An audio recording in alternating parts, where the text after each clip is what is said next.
What is up? Hopefully you guys are having a wonderful day. Back with some more Resident Evil 3 Remake gameplay for you.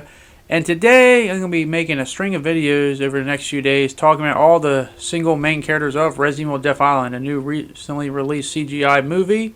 And I'm going to be talking about each character singly, about their actions in the movie, as well as what the ramifications will be in future Resident Evil maybe games or movies. But just so you know, I do have my Death Island review up on the channel right now, so if you want to check it out, I'll leave a link in the description below. But just want to go through each of these characters singly, make a video for each one of them, and just talk about how we could possibly see these guys after the events of Death Island. So without further ado, let's get right into it. And I think it's only fitting that we start with the main attraction of Death Island, and that is with Jill Valentine. One of the big selling points of this film is just the return of Jill Valentine. This is her first time post Resident Evil 5.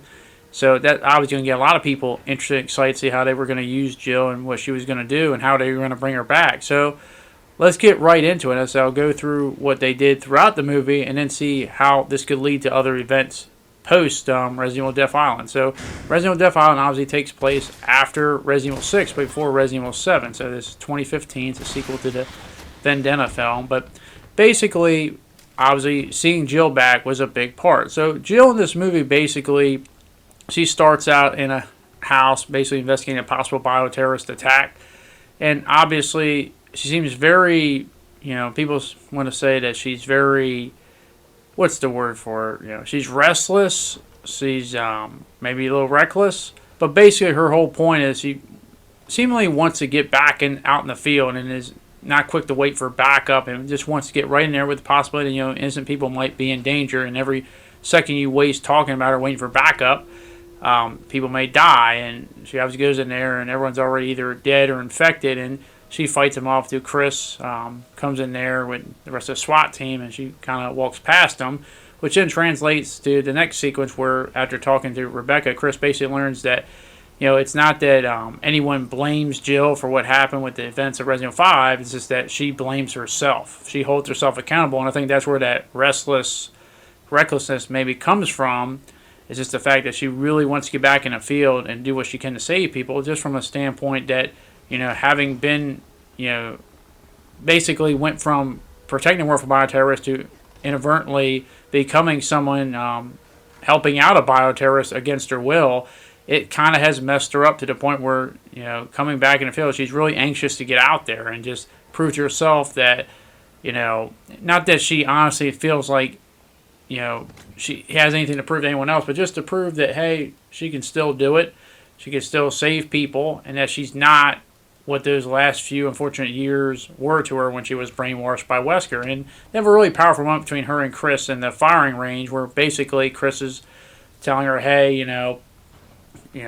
I can't blame you for what you do. I probably would have done the same thing too. But at the same time, I don't want you to have to get to the point where you feel the need to have to throw away your life and maybe sacrifice it and to save others, that you're just numb to everything. But Jill at the same time is like, hey, if people need help, I'm going to help them. And regardless of how you think about it, you're not going to stop me from doing that.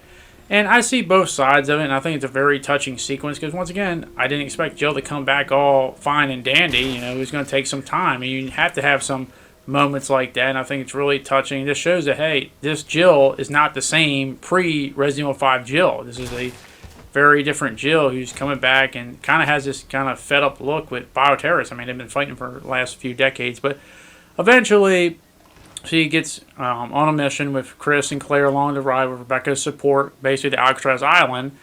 And that's where, all hell breaks loose. And she has some really nice action sequences showing that, hey, Jill can still throw down and dish out some pain and look real badass doing it.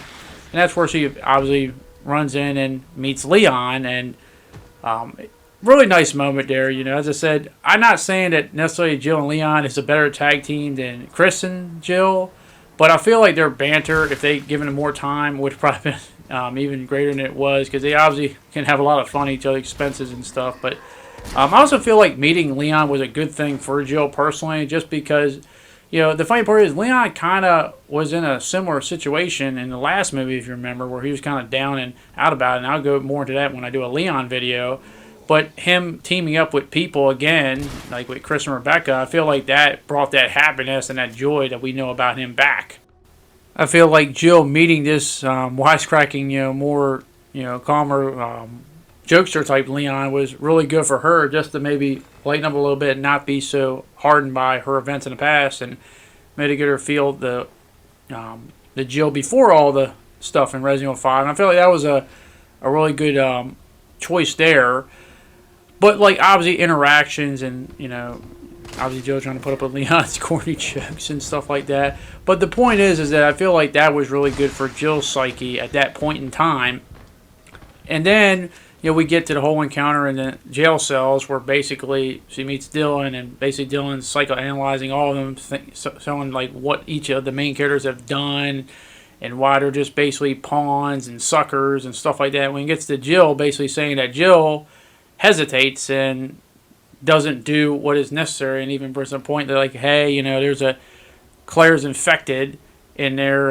He's going to kill a non-infected person. Are you going to sit there and hesitate, trying to refer to what he did with his friend? And obviously Jill's obviously not going to pull the trigger. But I think this goes to show you that Jill is somebody that, yeah, she hesitates, but it's also because she sees and values life, that she doesn't just inadvertently want to just pull the trigger, even if it probably needs to be done at that point. And I feel like that's a strength of her character. We see this multiple times in the games, is that Jill is not somebody to just, you're obviously, like in a sequence in this game, for example, like in a little nightmare sequence of Carlos turning infected, even though he was infected and he was asking her to shoot her, she didn't pull the trigger. It just goes to show you that Jill obviously still is conflicted, still is wondering if she could still do it. But I do like that, and I do like the villain, ironically enough. I'm bringing up with these points all the major characters, but with Jill, I also think it's a strength of how much she values and appreciates life at the same time. So I like the fact that it doesn't show her. I know I've seen some comments saying, why did she shoot him? Why did she shoot him? Jill is not someone that's all over trigger happy either. I think she thinks about it, and she loves life. She cares about life. And that's why she cares about her friends. She cares about her teammates. She loves them. She's just going through a really tough moment right now, and then trying to get back in the field. It's going to take time for her to work out the kinks and stuff, and she's going to need some time to, heal and grow. But eventually, we get to a point where they eventually all team up, and you see some iconic moments and stuff like that. And basically, by the culmination of the movie, you see Jill a lot more better stance, and having gone through that incident, and obviously you see her fist bump Chris, because one of the things I didn't agree with was when they were saying, oh, she hates Chris, and it's like, no, she has nothing but admiration, the ultimate respect and love for Chris and her teammates. She's just trying to come to terms with what happened to her, and ultimately learn to maybe forgive herself. And I think that's a big part too. As I said, it wasn't that she blames anybody for what happened. She blames herself. That's the big thing, and learning to forgive and love herself again and move on from that. But she needed an event like this, and I think it's very powerful that they showed her not just getting back into things and being all fine and dandy, but showing her going through some suffering and finding a way to overcome that. But nonetheless, I really did like her journey. I liked seeing her back in the fray, kicking some ass and having some good interactions and whatnot, and I really did enjoy this. But now that we got through this movie, let's get into the interesting part, is what does this all mean? Because I find it really hard to believe that they would go through all the trouble to bring her back and not do anything with it. So what does this mean for future things with Jill in terms of, Resident Evil content past Death Island? So let's get right into that. One of the big things about this film is seeing how it could tie into eventually leads to, and that is the events of Resident Evil Village with the whole BSAA storyline going rogue. And we obviously know how Chris fits in all that, but obviously Jill, another BSAA member, how does she fit in all that? What has she been doing since these events of Death Island up the Village? And kind of similar to how Chris in Village does his own thing. Like first he was working and helping alongside Blue Umbrella, then he's basically doing his own stuff outside of the BSAA jurisdiction and kind of having his own team created. I'm wondering what Jill was doing this time. Was she maybe still at the BSA working with them? Was she aware of the events going on, or was she in her own Black Op or something like that? And is that going to be addressed after Resident Evil Village, or are they going to have an adventure, in between the events of Death Island and Village? And I feel like there needs to be some type of game takes place between those two events, just from the fact that I feel it hard to believe that Jill Valentine would have taken no action and been involved in nothing between, Village and Death Island, knowing full well she is a BSAA member and knowing full well what is going on. I just find it hard to believe. But the funny part is, I honestly see her with what's going on, what she's been through, honestly doing things maybe before Chris started doing. Maybe that's the beginning precursor to it. Because I feel like both Chris and Jill, being as old and wise as they are, would have been wising up to that. And I feel like, with Chris already having a Hound Wolf squad, and we're all wondering why was Jill not a part of that, I feel like Jill may have maybe made her own squad and done it her own black op, off the grid, not green lighted operation by like a company or something like that. So I just feel like maybe that's possibly what we should get in between before the eventual Resident Evil 9, which should include both Jill and Chris. But I just feel like, a Jill off the grid mission, maybe investigating some things and then find information about, the BSAA and the precursor to all that stuff, I think would be very satisfying to me personally, something I would like to see. And I'm not going to get into all, who are they doing it by themselves? Maybe they have their own unique team, similar to the Hound Wolf Squad or something.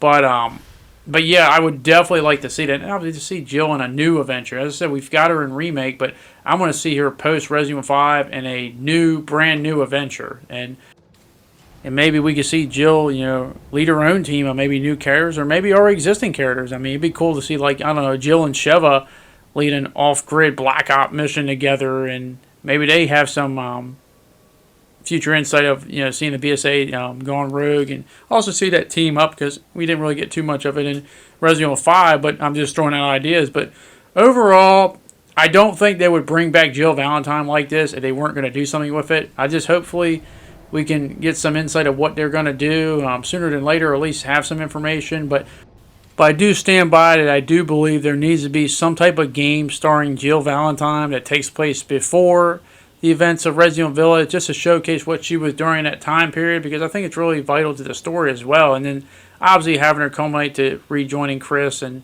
seeing what they do with Resident Evil 9 and BSAA. But overall, I'm happy to see Jill come back, happy to see her whoop some ass and see her evolve and move on from the events of Resident Evil 5. But I'm also curious to see what they're going to do for in the future. But that is how I look at it, and that's what I hope to happen. I want to hear what you guys think. What do you want to see from Jill post Death Island? Do you want an adventure before Village? And do you want to see her return to Resident Evil 9? Let me know in the comment section down below. But thank you very much for watching. Hope you guys did enjoy this video, and I hope you guys enjoy the rest of your day. Thank you, and I'll see you guys later. Peace.